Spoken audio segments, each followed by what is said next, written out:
Welcome to 50 Painting Repairs Garage. Today's project, we're going to work on this quad customer's bike. They let a neighbor work on it and now the electronics are bad. So I have bench tested the starter and engaged it, rolled the motor over. The motor's got compression. I'm not getting any feed through the solenoid. CDI box controlled. It's got a security lockout box on it. So what we're going to do is I have found the manufacturer and I found some parts on it, and I have found that there are some very inexpensive rebuild kits come complete with everything that in question on this. So we're going to completely rewire the bike. Everything should be plug and play. We're going to change all the electronic components on it.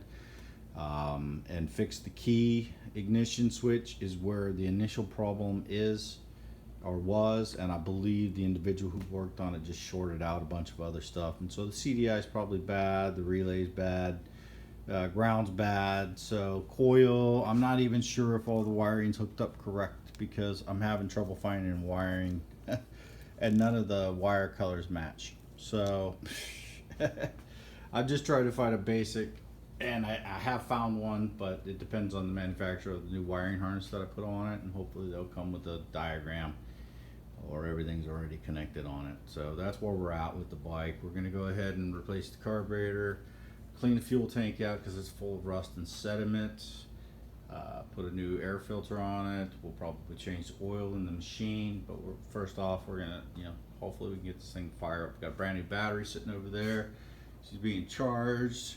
I did an initial test on it with the battery being a good battery, and I had charged it first, and I did some testing on it, so it's back on charge now, and I'm not getting any power through the relay, and that's controlled signal wire by the CDI box, and I do believe that possibly the security logout box and the ignition. So I need to get the proper grounding, proper ignition, all that stuff on the bike, and I believe she should fire right up at that point.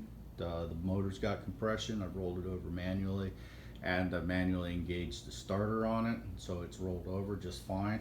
Starter's good on it. I thought I was gonna have to replace that, but it's working. So I took it off, bench tested it first, and then put it back on, and I rolled the motor over several times with it. So that's why the battery's back on charge.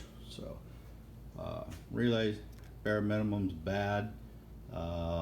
CDI box is probably bad. Signal going to it. I can't get positive feed off it. I am getting power to these three, constant power to those, but no power at all to any of these. Signal wires to the coil through the relay and all that. So starter's not engaging. Coil's not sparking. I'm not getting any fire through the coil. So most likely the CDI box is bad, or it's just because the security lockout box and the key fob batteries are no good, and I'm not getting a signal to override. So what we're going to do is we're going to rewire it. I'm going to go from there, and that's where we're at with it. And then it's got a few other little issues. That tire is leaking, gone flat already, so I put some air in it so that it was sitting level so I could check it. I do believe the rear end is out of alignment. Who knows, we'll have to ride the bike. Hopefully we get all the lights going. I've got all the plastic sitting out back, and that's where we're at. So stay tuned.